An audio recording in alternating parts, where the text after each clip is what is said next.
I opposed the petition because I was already familiar with Gandhi and who he was. And as a matter of fact, I was driving right along this road behind us and I saw the statue. I said, "Who is this?" And I looked and I saw it's Gandhi. And I said, "People must not know who this man is." And I took some photos and then I sent an email to all staff here at the University of Ghana, along with about 70 of his most racist quotes. Not a few, but like about 77 of his most racist quotes to everyone on campus. Now, the reaction from most people was we had no idea. We saw the movie. We thought this is a great guy. The movie, which was sponsored by the Indian government as a piece of propaganda, but that's a sidebar. But most people had no idea, much less had they researched and read. Now, the complete works of Mahatma Gandhi, or as we prefer, Mohandas Karamchand Gandhi, is out there. Everything that he has ever written is all together in, I want to say, 99 volumes thereabout. So you can go through letters that he's written, so forth and so on, and things that he's written in Hindi, in Gujarati. And this is really the issue, that there were so many people who thought he was so great because they can't read Hindi. They can't read Gujarati. If Dr. Martin Luther King could read it, or Nelson Mandela could read it, or Kwame Nkrumah could read it, they would have had a vastly different picture. But now, for us as researchers, I'm a research coordinator at the Institute of African Studies, Language, Literature, and Drama. So I've read about Gandhi, and my first time hearing about it, a historian, Dr. John Henrik Clark, he said that Mahatma Gandhi was a fraud and a faker. I heard this back in the early 90s, like 92 thereabout. I said, wow, I wonder where he's coming from with this. So I started reading about it. I started reading about the plight of the untouchables. Dr. B.R. Ambedkar, who wrote the book, What Congress and Gandhi Have Done to the Untouchables. So once you know better, you have to do better. And this is really a blow for black dignity, black self-respect, striking out throughout the world. Many parts of the world hail Mahatma Gandhi. Why Africa should oppose such a figure? Very good. When we think about it, we have to put it in context in terms of who was Gandhi to us as black people.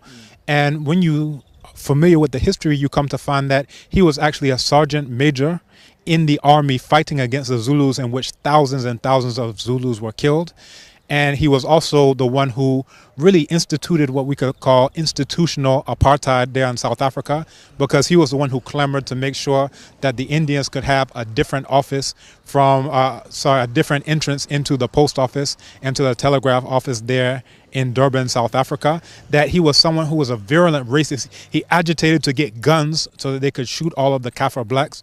But because the British didn't regard him as high enough as the British, even though he said that we're all coming from the same Indo-Aryan stock, they didn't give him guns. And we're happy, because otherwise he would have been as bad as Colonel Dwyer, who shot down so many Indians. The only difference between Gandhi and Dwyer is that Gandhi just didn't get the opportunity and didn't get the weapons. So anytime we look at anything, we should see it from our perspective, an African-centered perspective, as we do at African Studies.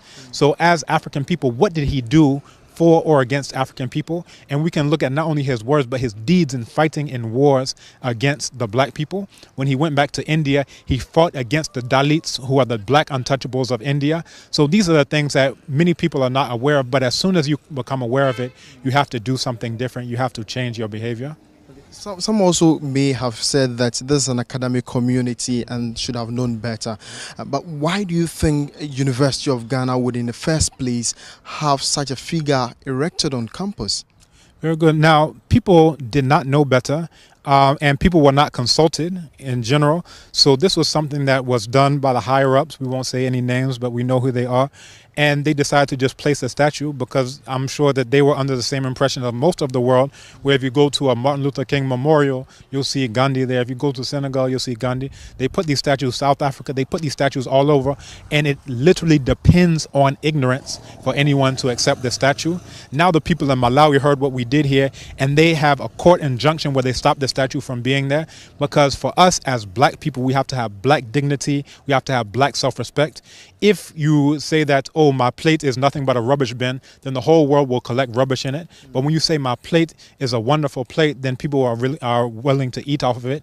So when we don't have respect for ourselves, when the rest of the world, you go to Europe and they are throwing bananas at you when you're playing football, when you go to India and they're beating you down, when you're going to the US, the black person does not have a very high level of respect in the world.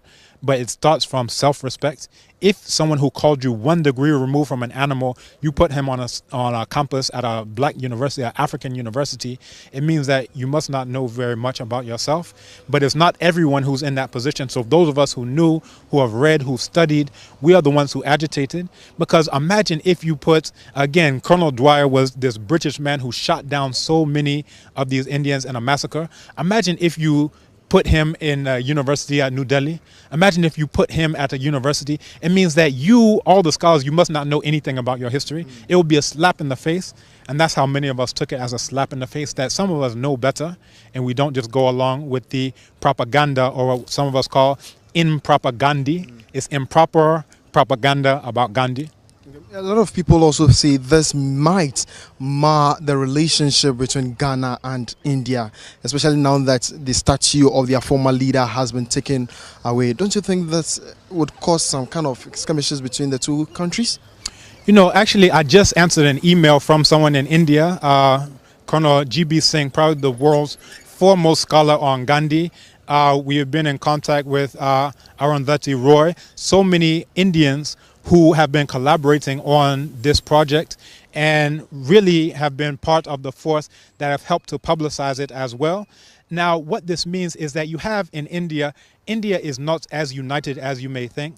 That you have castes, right? So you have the Brahmins, you have the Kshatriyas, you have the Vaishyas, you have the Shudras. So all of these are the castes that are part of Hinduism on the simple scale, because even in that you have subgroupings. So Gandhi himself was Banya, which is a subcaste of the Vaishyas.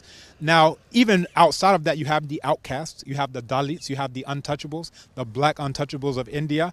And these are the ones who are downtrodden. So the people of India, there are so many Indian groups, some who have even done videos that are up online supporting us in this, that there are some who have been downtrodden ever since these Indo-Aryans have been crushing them on the basis of they consider themselves to be white and they know that the indigenous people there are black. And that's part of why when black students like yourself go there to study, they're beaten to death. A man in Congo was beaten to death in broad daylight in India. Why? Because they treat black Africans the same way they treat their indigenous black people there. You understand? And again, Dr. B.R. Ambedkar said that Gandhi was the worst enemy of the untouchable people. So I want you to put these things in perspective. So it's not all of India, it's these upper caste Hindus who have been impressing the black people there in India. So we should not get it marred. So if you have upper caste elites here who are connected to those upper caste white Indo-Aryans, we have to start now questioning these elites. What are you doing, you know, in that relationship with them? Because those of us who are on the ground, the people, we're connected to the black people there in India. We have solidarity with the black people there in India. Okay. So finally, is this the end to the hashtag Gandhi Must Fall movement, especially now that the Ministry of Foreign Affairs has taken over the statue of this individual we are talking about? As I mentioned, in Malawi, they're still fighting. And matter of fact, I got an email from someone from Malawi, Mkotama. He says, we will not relent, you know, congratulations, we will not relent, we will keep the fight. And I said, beautiful, that's all we can expect and all we can hope for. Again, truth has to reign. No matter how popular the lie is, even if a lie takes 1,000 years to go on a journey, in a single day, truth will catch up to it. And that's really what the story of Gandhi is all about. And I'm aware that the government of India has a program through soft power where they're trying to put these statues, they've commissioned this as a government to put these statues of Gandhi all around the world. And we can look at it as their proxy war with China for soft power. If you remember the border dispute that just happened last year, that China is very heavy in Africa, because everyone knows, except for Africans, that whosoever controls Africa controls the world. All of the coltan for your phone to work, the blood diamonds, the uranium that powers France, every single thing that you can imagine, whoever controls Africa controls the world. So we have to now look at this. India is the one who built Flagstaff House, which is now again Jubilee House. They said that they would give $200 million to make a new parliament building. So what they're saying is that we've bought your president and we've bought your parliament. This is what they're trying to tell us. And then I saw Nanado, who was standing there with a check for $1 million to renovate right after this Gandhi situation came in. So we have to now question this. Are we just going to be pawns in a proxy war with China and India? Because everyone is coming here. The U.S. is coming here with a military base. the British, Francophonie, we're hearing all these things. Everyone is rushing to Africa, but many of our youth are rushing across the Sahara Desert to the Mediterranean. What do all these people see that we do not see? What type of education are we getting here if all of our students, our young people, have an unemployed graduate association and can't understand that we have to come together as black people, regardless of location, for black issues of black dignity and black self-respect? So I don't think it's done, because I know that they have many more statues there as they're trying to push in soft power, the Kunkumbaja, all of these things that we're seeing, the Confucius Institute from China. Everyone is trying to get a foothold here in Africa. So I don't think it's done. Not to even say if the ministry wants to erect this particular structure anywhere on the soil of Ghana, it's not necessary? That's a major concern. So people were asking me, even my colleague, Dr. Apia, who was at the School of Law, he says, have you heard where it's going? I said, no, I haven't heard, because they did, just the way they brought it under the cover of darkness, they didn't tell anyone that this is going on, a very small thing. The same way it left this morning and no one knew. I got a call from Radio Universe that says, oh, the thing is gone. Can you tell us your thoughts? I said, you're the one who's informing me. I didn't even know it's gone. So these are the things, if it comes up, this is why I would say a luta continua, because we don't know where Gandhi will rear his ugly head next. Okay. He will go all over as part of the soft power face of India. I'm grateful. But finally, I want you, pick your thoughts on how a security guard was put in here to, guard the statue. This is an excellent question. Now, on campus, things are not always peaceful.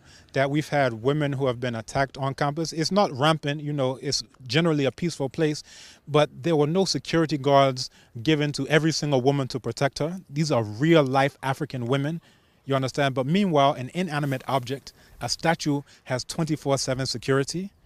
What does that tell you about what I was saying before about respect?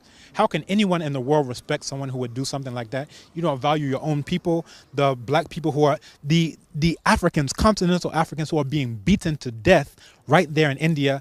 Ministry of Foreign Affairs, we haven't heard anything from them about that to date.